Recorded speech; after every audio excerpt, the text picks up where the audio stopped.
Everybody likes pork soda. Welcome to one half of Two Sweet Lambruscos. Paulie Firm, Mitch Buchanan. How you doing? Good. Good. I'm happy to hear that. We're gonna listen to Pork Soda by Primus tonight. Okay. How are your feet doing? Fine. You know, I don't know what's worse, like getting Happy New Year, like after January or after the first week of January, or people wishing me a Merry Christmas. I'm not sure. After Christmas? No, just like in general. Oh. You know, it's kind of it's Merry Christmas. It's the same people that like told me Happy Hanukkah, like when they think Hanukkah is. So it's you guys make that confusing. No, we don't. Yeah. No, we don't. What do you mean you make that? People make that confusing? What people? Ooh. The Jews. The Jews. Y'all make your Hanukkah celebrations confusing. It's on a different day every year. Because the Christians fucked with the calendar. Well, Christmas is the Gregorian calendar. That was your people. Mm-hmm. Fucking can't even get freaking millennium right. Because there was no year zero. So, I got an opportunity to meet your grandmother and your 47 dogs on Christmas, and like anything. I mean, this isn't, you know, I'm not just singling this event out, but like anything in life, I didn't want to go. You know, I was like, I just rather not go anywhere.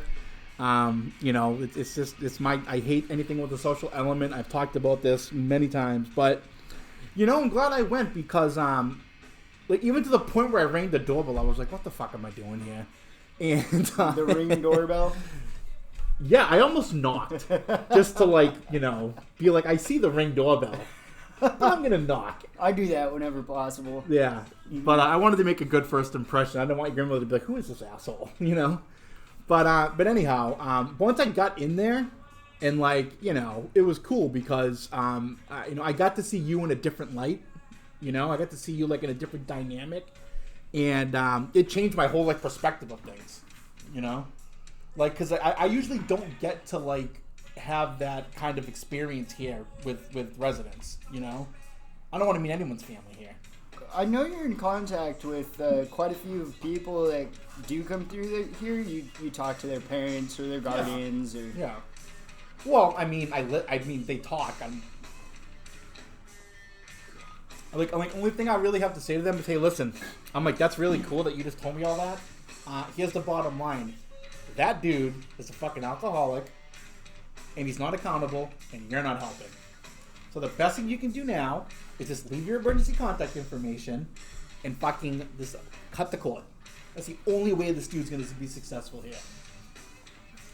And, like, more often than not, the parents are like, okay. In other towns, when they're like, well, I'm like, well, then take him with you. Mm-hmm. Like, well, I mean, if you understand everything, he has no problem, then what the fuck's he doing here? But, I mean, not even like that. But, I mean, like, just getting to see, like, you know, I've seen the complete 180 you've done. And then, like, just having that, like, seeing you with, like, you know, with your family and stuff and everything, like, that's kind of like the culmination of it, you know? Mm-hmm. And so that was really cool. And, you know, I'm really happy for you. And I don't, like, ever say that and mean it. I do, like, mean it as much as I can right now. You know? So that was really cool. I'm glad I got to experience that with you and your grandmother. Yeah, thanks for coming. And your 47 dogs. That was fun. It was fun. I'm glad Joey didn't eat you. It was hot in there. Yeah. It was warm in that house. Dog heat. You keep saying that. It was heat. It was thermostat heat. There were a lot of dogs in there. It was dog heat. There was a lot of heat coming from that furnace. Yeah, I mean, whatever. I mean, I didn't say anything to her. I would never. I mean, unless it was like unbearable, I would have been like, I'm gonna go outside because this is. But you know, it's with the weather yesterday is what native Californians consider winter cold. So I mean, I get it. You know. But yeah, no, it was fun. It was cool. Like, great dinner. Sent us home with a bunch of food for the house. Yeah, that was a cool experience, man. And it was really cool to get to see you like reaping, you know, the benefits of your your program, like seeing the promises come true firsthand. Yeah, my grandma made it really easy. She's not. I'm glad someone did for you because I fucking didn't. Yeah, you did it. But you needed that. You had the honey and the vinegar. Mm-hmm. Yeah. From what I understand, you were a little prick. Oh yeah. So, I mean, to have someone's grandmother thank me. She thanked you? Yeah. Yeah. Wow. I was like, look, all I did was enforce rules. I'm like that everything he's got there, that's him. He's done the work.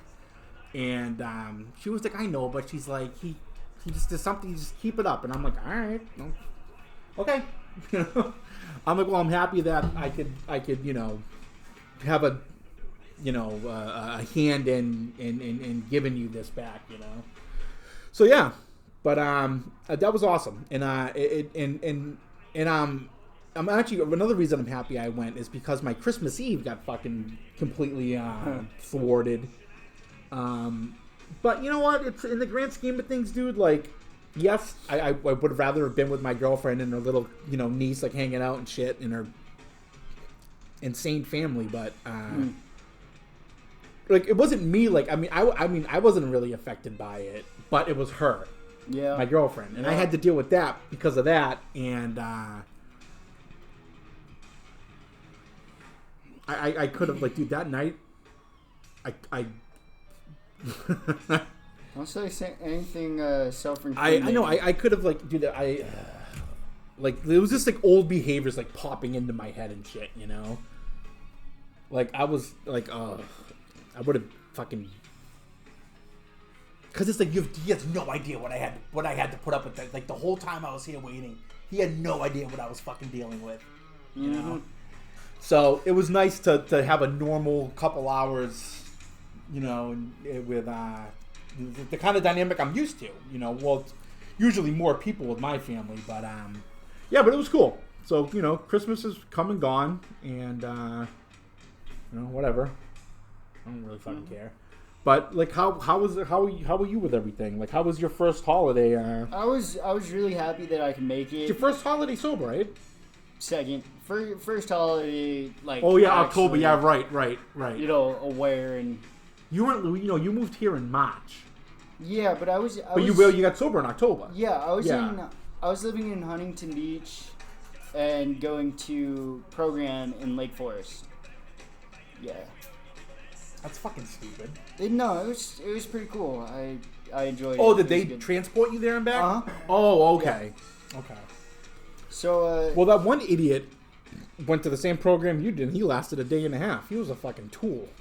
Well, yeah, so that program is like private insurance. Like, it's some real spoiled kids are gonna go there. Yeah, Ricky couldn't believe that he was like, that kid went to a private insurance pay. I'm like, yeah, why? Because when Ricky thinks private insurance, he thinks like, like a whole different type of demographic. Yeah, it just means his parents were rich. That's not necessarily true at all, dude. If he was rich, he wouldn't have fucking. I don't think that kid was rich. He didn't even have a phone. Well, he wasn't. Yeah, for sure. Your parents aren't rich. They're well off. I didn't know that. They have a house in Long Beach. So? Like, newly remodeled. I could get a house in Long Beach right now. You can get a house in Long Beach right now? If I wanted to. Holy shit. It's called a mortgage, dum-dum. That's well off to me, man. No, I mean, they're like, expensive houses.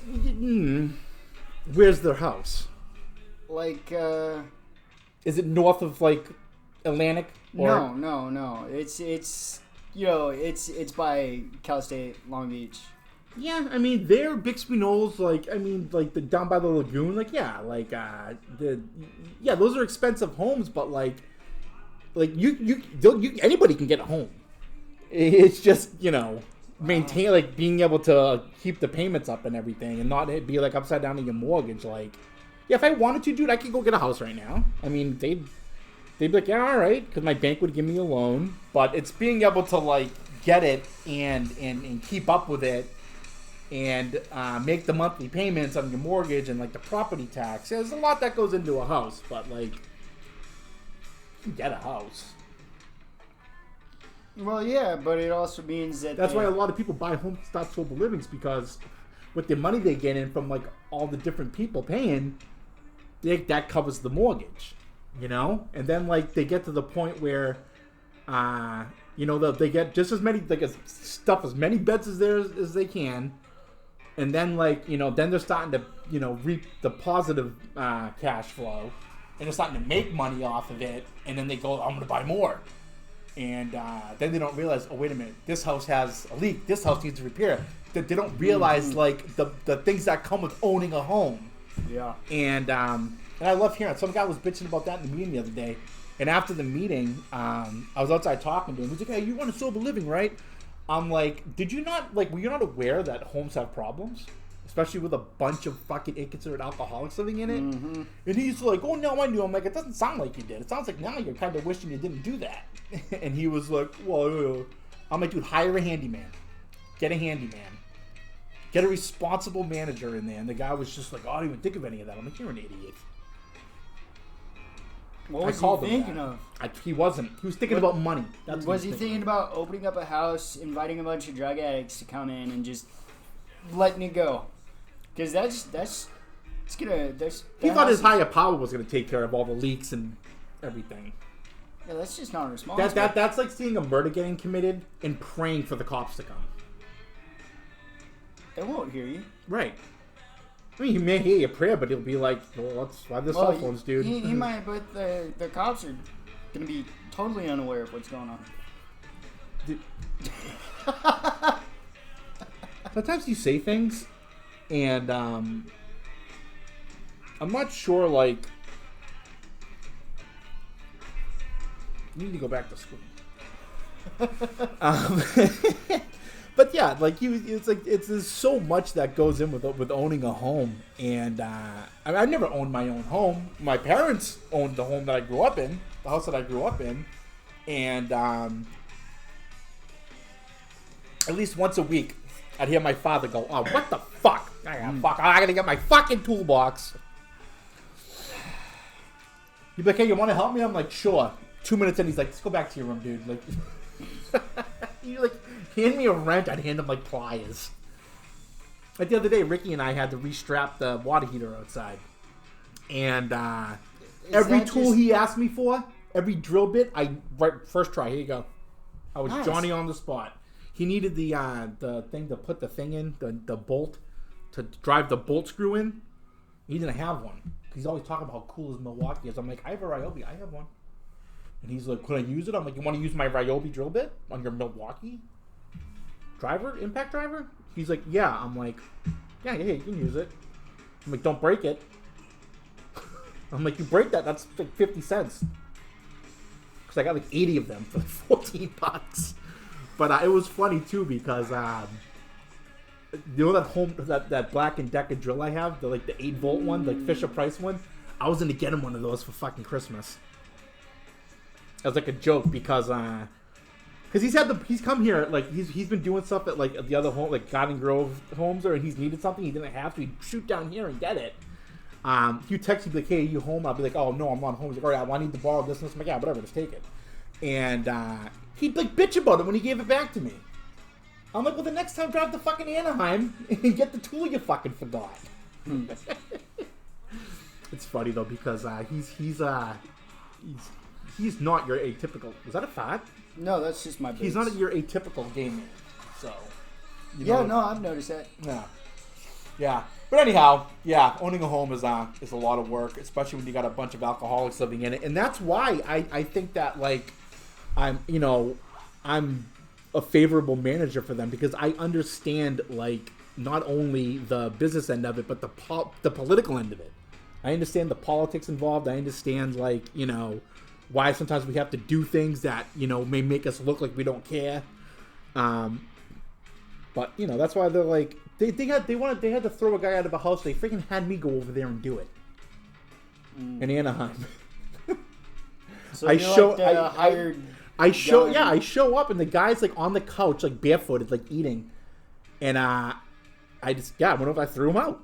I just walked into. I go, hey, what room do you live in? He's like, upstairs. I went up to the room. I'm like, hey, is this his room? I go, where's his stuff? Threw it in a trash bag. Fucking threw it outside. I go, get the fuck out. He's like, why? I'm like, get the fuck out, or I'm gonna cover you in fucking comment. And he left. They were like, oh, he's in a squat. I'm like, he's not gonna fucking squat. Yeah, and the manager, I guess the manager was like, oh, you can't sit in the couch eating. The dude was like, all right, and just kept doing it. And I'm like, well, this is, yes, that dude's an asshole, but that's ineffective management. If that's all he does, like, it's like, oh, you can't do that. And then he keeps doing it. Oh, all right then. I guess you can. Like, what the fuck? In that position, you just throw him out. Yeah, I right? mean, like, yeah. Well, no, I mean, like, if it was the first time, and, like, I was like, hey, dude, like, you can't eat in the couch. And he can't just says, okay. Yeah, he was like, all right, whatever, and kept watching TV. Like, this was going on for, like, a month. And, like, Ricky had just gotten wind of it, and he was busy. He was at clinic. He goes, hey, can you go to North and throw this guy out? And I'm like, I guess.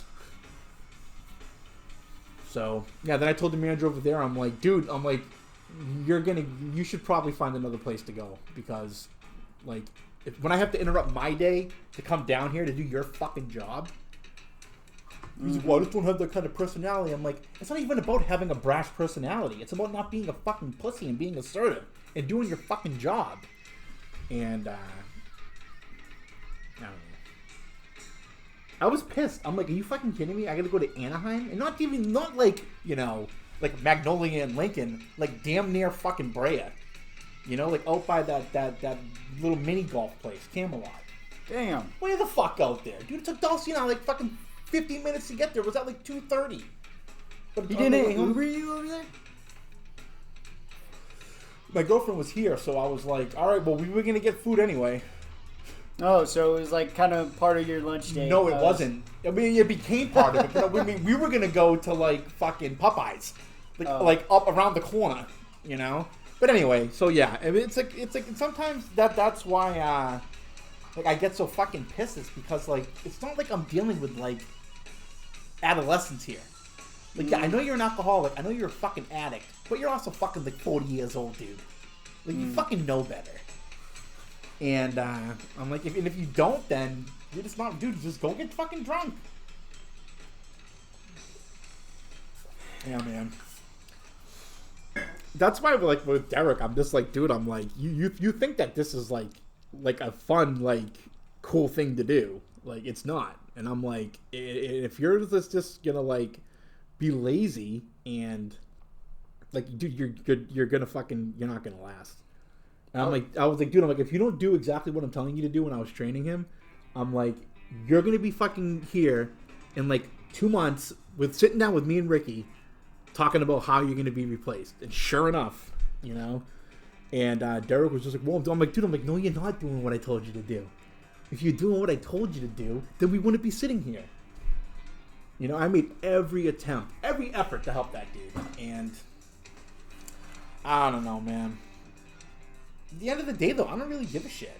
It's like, you're going to do it or you're not. Like, with anything in life, you're going to fucking do it or you're not going to do it. Mm. It's not even about, like, being the best or being like, you know, like getting like with an athlete getting the best stats or winning the most championships. It's just about doing it well, doing it with some sense of pride.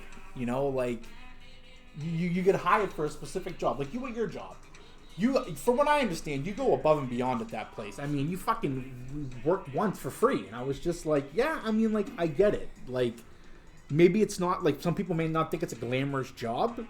You may not even think that. But you do the job, like, to the best of your ability. And you do it with a sense of pride. And that's a good work ethic. Some people don't have that. Well, otherwise you're going to be miserable at your job. Right. Right. Exactly. Like, I mean, I don't like this job at all. But I do it, and I do it well. You know? And that's sometimes like, and I can leave whenever I want. It's not like I'm not bound here, you know. But you know, it's something for now that, you know, it's not really interfering with anything, and it's helping me like reach my other goals that I'm working towards, my other goals that I'm working towards, and that's huge in life. Like doing something with a sense of pride, doing it well, and like achieving goals. Setting goals for you, not outlandish goals, not like 10-year goals. Like people are always going, "What do you want to do in 5 years?" I don't fucking know. I'm not even thinking about that. I'm not even thinking about what I'm doing tomorrow. And that's something that I've learned in this program is how to stay present. And that's something I do extremely well. There's other things that I do poorly, but that I do well. Like that and expectations.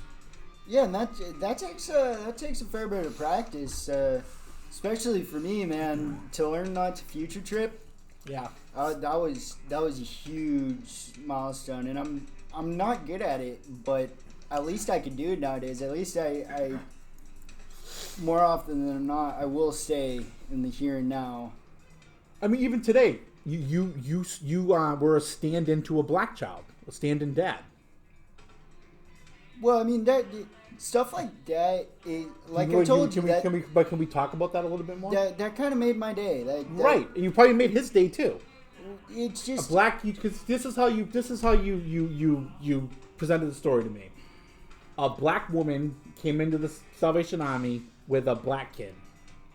Large black. Okay. Well, I wasn't going to put that part That's in. how it makes sense.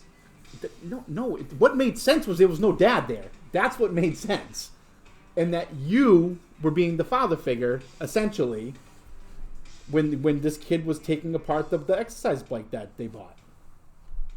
And I look at it. If there was a dad in that picture, she wouldn't have been like, show him how to take it apart. She wouldn't have had, that wouldn't have even been an issue. That's a single mom raising a kid, and you stepped in and fucking probably gave that kid, for even just for a brief moment, a positive role model. Well, the way that I saw it was, a customer came in. You hand this kid a compliment on a fucking plate, and he still just brings it somewhere else. Well, because I got something super positive about it. It was what I just said was super positive. I was having. You're just looking at the aspect of me saying that black kids don't have dads. No. Yes, you were. No. Why were you so reticent to accept the compliment then? Well, because I mean I appreciate the compliment, but because you're worried about me casting stereotypes. What I was thinking while I was doing it was, I'm gonna help this. No, I wasn't. I was thinking, hey, isn't it cool that some kid comes in here with no dad, helping his mother, and he actually knows how, and he wants to learn how to do something. Right? That was there's cool no dad there to teach him. Well, I didn't really think about that. I just thought. How could you not think about that with a black kid? It's California, man. Okay. All right. Yeah. So black kids have dads, Indian people don't smell, and Puerto Ricans won't stab you in broad daylight. Okay, we're going to play that game? All right. So we're...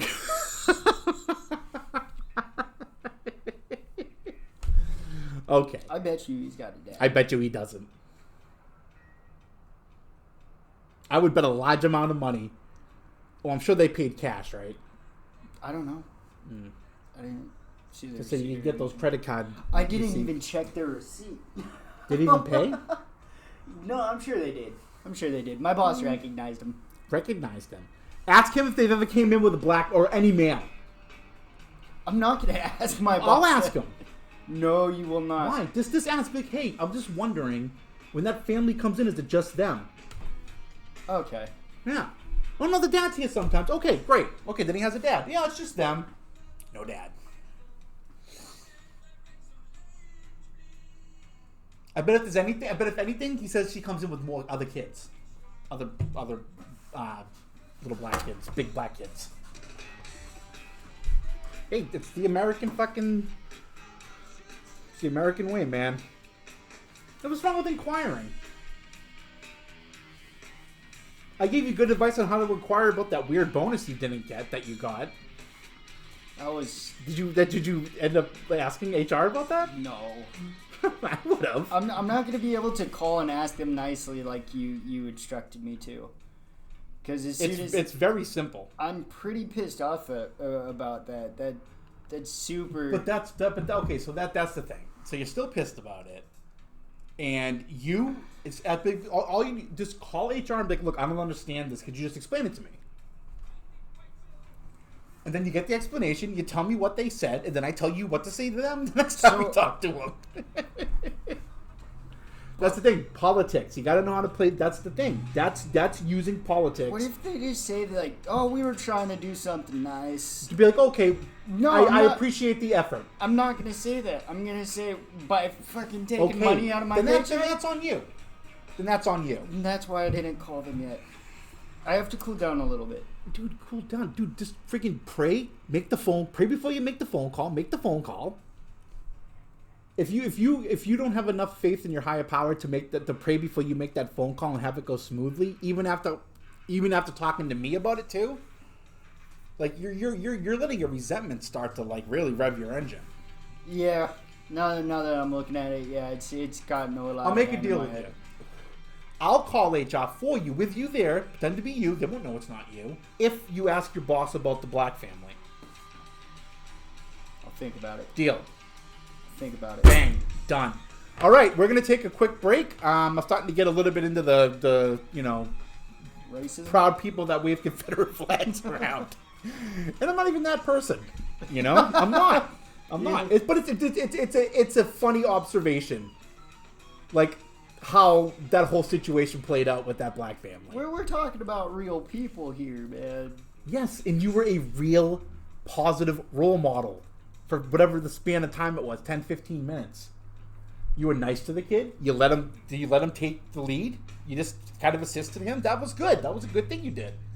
Because he doesn't get to see that, because I bet he doesn't have a dad. So say something real nice and then you take it to a real dark I didn't place. I didn't take it to it. I did not. Dude, if it was a white kid, I would have said the same fucking thing. If the thing that made it that stuck out to me was how she was like, show him how to take it apart. But like, if there's a father figure, like if my wife and kid go out somewhere and buy something, they could be, no, my husband will put it together with him. Like, it's just that's pretty much like what you'd think, right? Like if my dad went out and bought something, he's like, yeah, I'm gonna put it together in front of my son. He's an idiot. He won't know how to do it, but it's the same fucking thing. Like my mother, anytime she took me somewhere and we bought something, they were like, oh, do you need assemblies? Oh, no, my husband will put it together. That's just what I was raised on, so that's just what I think. It doesn't matter that they were black. It's funny, but I would have said it if it was anyways. If you were like, oh, a big fucking Filipino kid came in.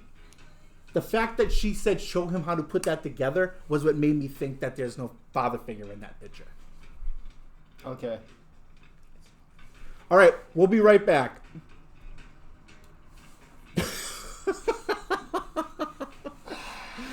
Dude, I